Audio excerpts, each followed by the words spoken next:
There's a myth people tend to have about heroes, especially superheroes, that what separates them from the average person is their ability to do great things, as if it were something innate and not something they chose to push themselves towards. Responsibility is a crushing burden to carry when everyone looks up to you, even outright demanding you to be greater than you believe you are. Fantastic enough to never appear weak, even amidst devastating danger. Selfless enough to never let a single person down. That's why most people would never choose to exercise their will to do great things, even if they had the ability to do so, as with great responsibility often comes great consequences. For Peter Parker, shouldering the world wasn't just a reason to put on a cool mask, or for people to like him. It was because he knew the price of being a bystander. The cost of doing nothing will always be higher than doing something, despite the unpaid bills this persona costs him. And it's not just the financial safety from a well-paying job he would have to dedicate endless hours to that he is losing out on. If it was about the money, he never put himself in the penniless position being Spider-Man demands. No, it's in spite of the small paycheck that he earned something money often pales to in comparison. A life of meaning, a life of purpose. A life worth waking up to. That's why he takes on the debt that is inescapable from being Spider-Man. Or at least that's what the comic book world wants you to think, because I don't think he has to be miserable, but we're getting off topic now. He's given the choice to make a difference. Despite a wonderful job that changes the lives of many, he's unable to comfortably afford a place for himself.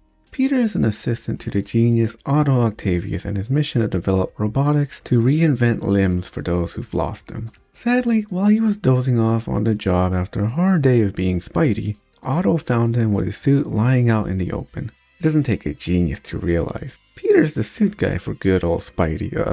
Yeah. Otto couldn't be more proud of his assistant to be able to work alongside the spectacular Spider-Man. Without even needing to be asked, Otto uses his technical prowess to design the super sleek, super aerobic advanced suit for Peter. I mean a Spider-Man. Money isn't the only thing Parker pays to keep the streets of New York neat and tidy. Putting other people's safety above his own has the price of his emotional well-being. With his double life as Spider-Man, he's pushed away a chance at living with a great partner. His amazing relationship with Mary Jane fell apart due to his inability to see her as his equal in the relationship. He may be superhuman, but the super doesn't cover over his human. It only adds an extra layer to it. While yes, he's constantly made sure she's never in harm's way, he unintentionally also made sure she never got a chance to voice her opinion on the whole ordeal. From her place in her relationship to Peter Parker, to her agency to help New York City alongside Spider-Man, while Peter's intentions were pure, to save her from being in the crossfire between him and his dangerous foes, this overextended sense of responsibility developed a blind spot. It never gave Pete a chance to have this important conversation with her to realize MJ doesn't want to be saved. She's no sidekick, she's his partner. She wants to play her part in their relationship. She's too proud to be a damsel in distress for him, and her lack of autonomy in their relationship causes her to leave so she may find it, even if she has to do so by being by herself. When they do reconnect and begin to dance around if they, will they, won't they dynamic, there's some hope that they truly can salvage their fading relationship, because while there are growing pains, despite their differences, they genuinely do love each other. And isn't love a good enough reason to give a great relationship a second chance to blossom into something incredible? Well, despite their yearning, the root of the issue still needs to be addressed. Peter still needs to trust MJ can handle herself and not need a hero to watch over her, getting an earful when he saves her from the person who's going to spill the beans on how they can save the city. The thing is, when you're responsible for everyone else, you often have a hard time letting someone else be responsible for you. Part of a healthy relationship is letting the other person be there for you. You're looking for someone to be a partner with, not a control freak who becomes another parent. When we have people who love us, they don't want us to go through difficulty alone. And that's the obvious part Peter manifests through his actions. But there's a line between being a supportive partner and being a surrogate parent who believes they know best. The unchecked ego one can grow when they believe they can handle it all alone because they're the one in charge here. Or they're the only one that can do anything about it. Peter's hyper-independence built a wall MJ could never climb so she could show him she wants to be there to tend to him in his time of need. The people who love us want to take care of us, and Peter never gave MJ the chance to do so. Despite the distance between those two forever growing larger, there is one person Peter has in his life who will have nothing less than unconditional love for him. And there are no walls between him and the woman he's shared his entire life with. And that's his Aunt May, always watching out for him, preventing him from getting into trouble, giving him money when he doesn't feel like he deserves any sympathy, letting him stay with Feast, a homeless shelter she spreads her smile at. You help someone, you help everyone, is her motto. Alongside her is the noble Martin Lee. Lee's a stand-up guy. The people of Feast depend on him. He's always there to be a beacon of goodwill alongside May. He was abandoned by his parents growing up and uses that ache to motivate him to get up every morning and do something good with his life. But you can't stop a shadow from being casted by the clouds, even on the brightest of sunny days. Even the noblest of us have our demons. I know that's corny, but I'm a corny person. Deal with it. While watching over the city streets, Spider-Man runs into Officer Jefferson Davis and assists him in investigating a warehouse of Wilson Fisk. While Spidey was able to take down the all-influential Brute at the start of the game, there's something weird going on at one of his warehouses. Together, they find it's been ransacked by a mysterious new group calling themselves the Inner Demons Gang. Despite Officer Davis's body lacking any substantial superpowers, that doesn't stop him from having the heart of a hero, and it's with his daringness to be great no matter the circumstances that allows him to save Spidey from falling victim to their overwhelming force. It's heroics such as this, not just the power to do great things, but the will to do great things that prompts Mayor Osborn to celebrate his bravery in a public festival. His son Miles Morales couldn't be prouder. I mean, his dad's a superhero after all. But to Officer Davis, he's no superhero. Just a guy who doesn't give up. And that's what anyone can aspire to be, even without radioactive spider powers. Perseverance is a choice, something Jefferson Davis isn't afraid to foster. But while he's being given his honors during the award ceremony, they're met with the explosion of a bomb as Officer Davis jumps in front of the explosion to save the citizens without a second of doubt penetrating his mind, leaving New York with one less superhero to watch over its people, and Miles without a father to inspire him to be great enough to be himself. It takes real courage to follow your own path, to listen to your own heart. And Peter knows that. Miles is too overwhelmed right now to meet Peter halfway during his father's funeral. Yet, Peter knows that it's with being needed that we can be greater together. So instead of trying to convince him everything's going to be okay, he and Aunt May decide to give Miles' life purpose, a goal worth cultivating, empowered by the pain of being lost in life. Peter brings Miles to come help out with Feast as May gets him comfortable with everyone. With his tech-savvy brain, he's adorned for his ability to fix their technological troubles. But that's not the only way Peter's been able to help this young man. While patrolling around as Spider-Man, he finds Miles in a brawl outside, showing us he's truly the son of Jefferson Davis. There's no doubt his father's bravery rubbed off on him as he stands his ground against some dangerous crooks. But spunk isn't enough for him to hold his own in a fight. Training his fist is something he hasn't honed in on yet, but Spider-Man has. He webs up the crooks as he corrects Miles' form, showing him how to stand his ground and throw a punch that leaves an impact, a lesson that will have dramatic ramifications for both their futures together. While Peter was out busy being Spider-Man, he wasn't able to find the time necessary to fix some of the machinery at Otto's, causing his safety inspection to be under question. This gives Norman Osborn the perfect reason to swoop right in and cut his funding, despite all the good Octavius has done for the citizens.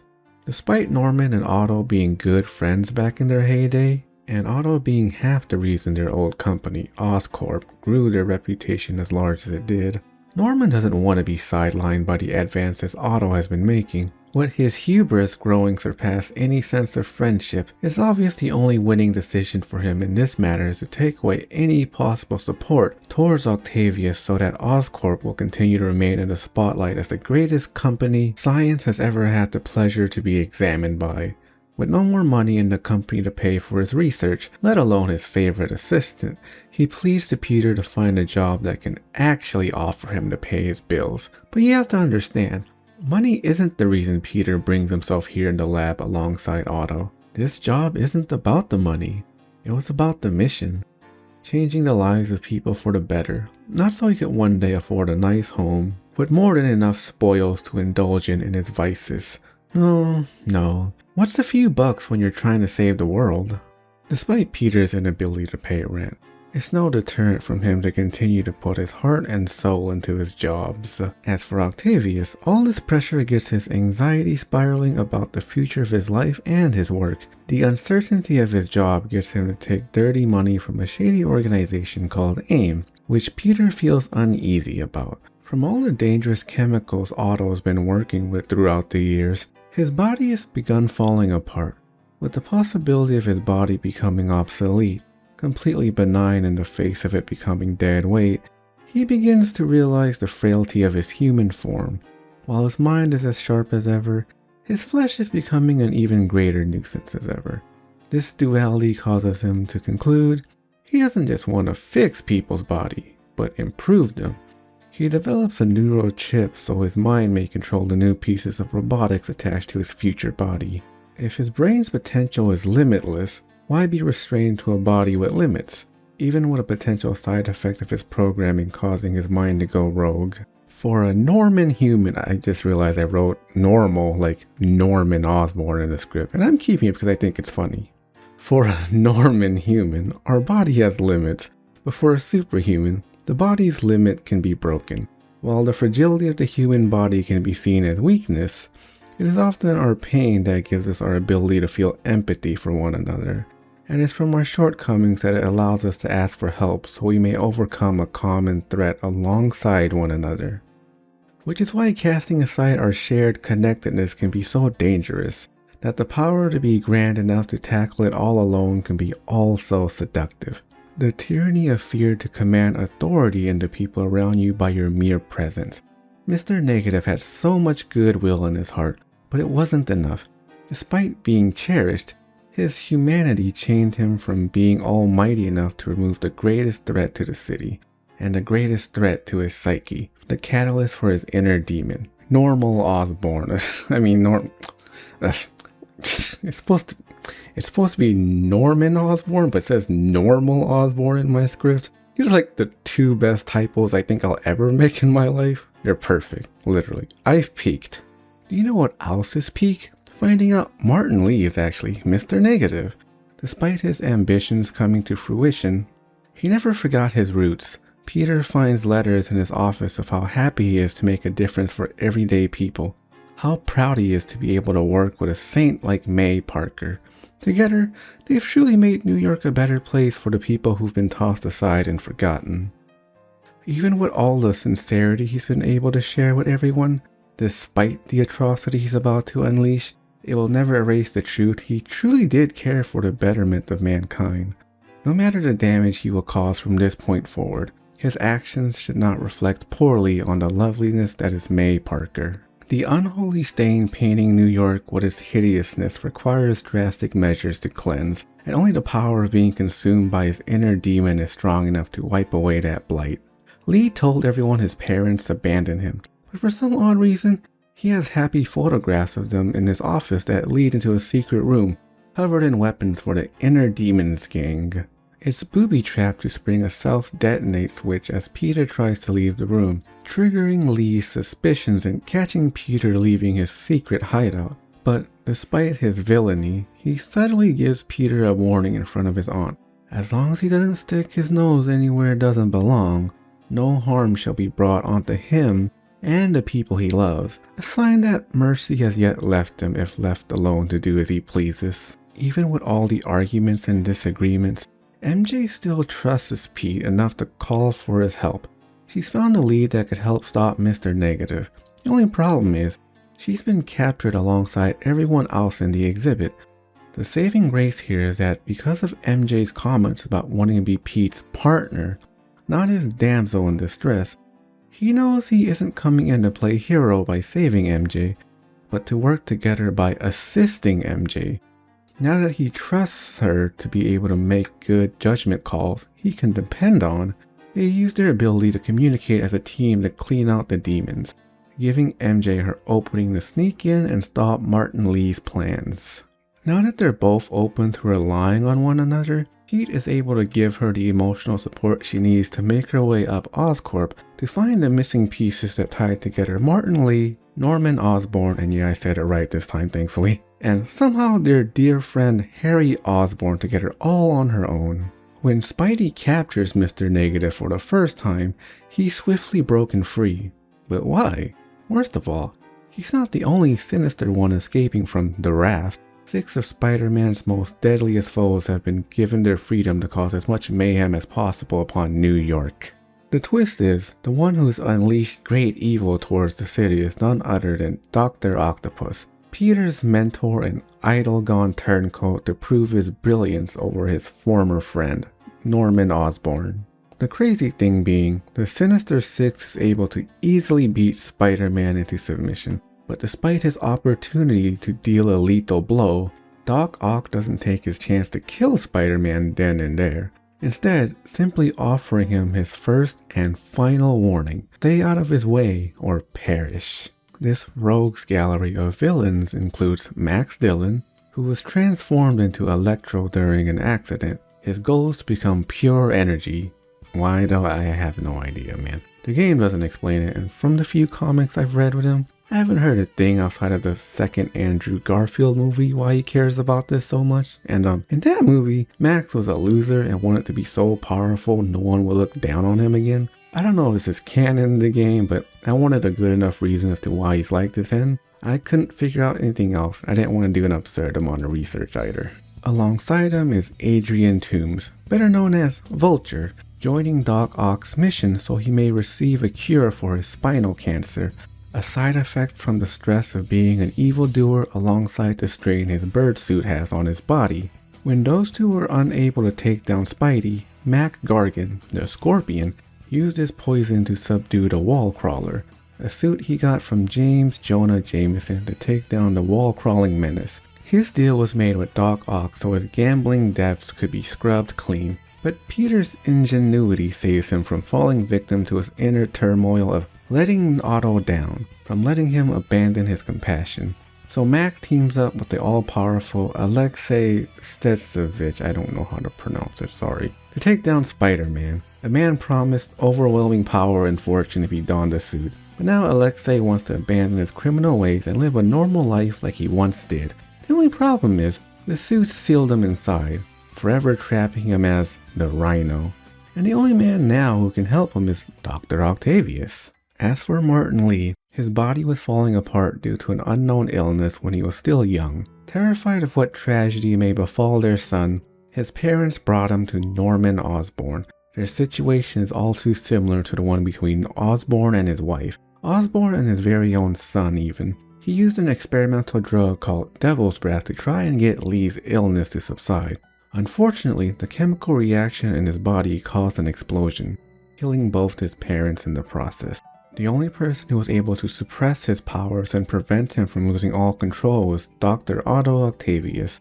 While his powers were able to be put under control, his rage wasn't nearly as easy for him to tame. And with the embers of his rage stirring from the passage of time, witnessing the accolades a monster like Osborn was receiving, the bitterness of seeing the man who caused the death of his parents justified letting his inner demons win him over.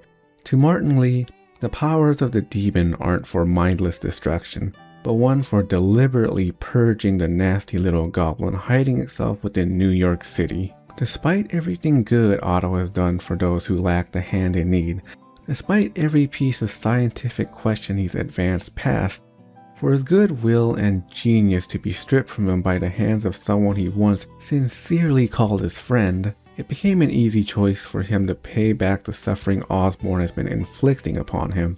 If only the citizens of New York knew the kind of poison Osborn truly is, the venom he's been so hard at work on. It is up to Mr. Negative and Dr. Octopus to show the good people what a devil Mayor Osborn truly is. Ironic, isn't it? The tragedy being, Devil's Breath had no ill intentions behind it, only salvation.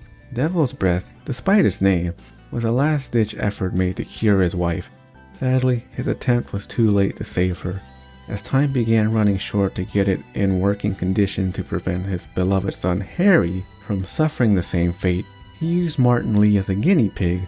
While his intentions were in the right place, Devil's Breath became something lethal for the average person, making it the perfect scapegoat for Doc Ock and Mr. Negative to unleash on New York to destroy Osborn's reputation, consequently destroying Peter's heart in the process, his respect for Martin Lee, for the wonderful things he's accomplished, for the unwavering support he's given his Aunt May, but worst of all, his mentor and hero, Otto Octavius, coordinating this pandemic. All of this while Spider-Man's secret identity was no longer a question. He knew. The entire time. Otto knew. I mean, it doesn't take a genius to figure that one out from earlier. Despite the hope he gave to the wounded, the promise to use science to heal rather than for profit, the camaraderie he received working alongside a great mind when his life was falling apart, to see both his aspirations transform into the poison of New York is far too cruel.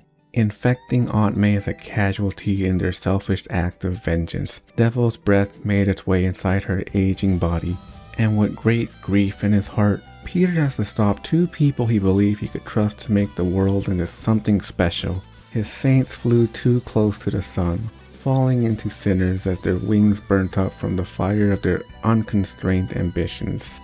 His final encounter weighed heavily by his heartbreak eating at him alive. While Peter is ultimately victorious, his hardest battle has yet to come. His ultimate decision. In his very own hands has the power to save Aunt May right here now before the poison takes her from him. But he also has the undeniable responsibility to let the scientists take her final chance at life to study for the sake of everyone else in New York City.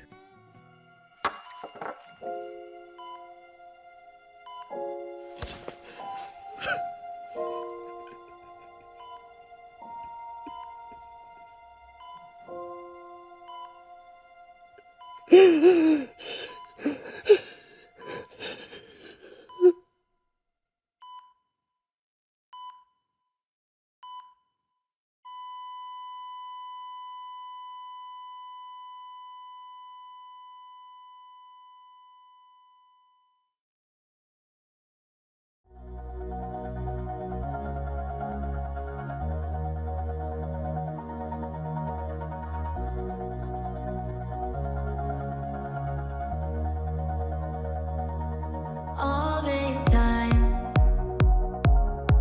I've been holding on so tight, 'cause all that I do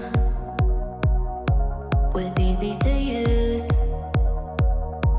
So call my time, but you weren't really mine, just something to do. Thought I never knew. No surprise, but nevertheless, I'm still stuck in self-defense. No surprise, but nevertheless, I got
around with you. And Ben would be too. All the people you've saved. I get lost when I look in your eyes. I just want to be next to your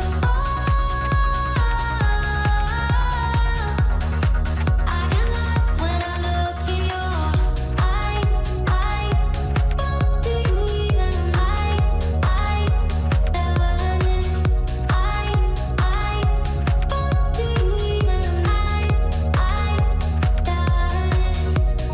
leave now, make your escape. You know the fortune favors the brave. So close, just get away. No surprise, but nevertheless, I'm still stuck in self-defense. No surprise, but nevertheless, I've worshipped you, your mind, your conscience, wanting to help others, the way you never gave up. I get lost when You were everything I wanted to be. You were going to change the world. You were my hero. You meant so much to me.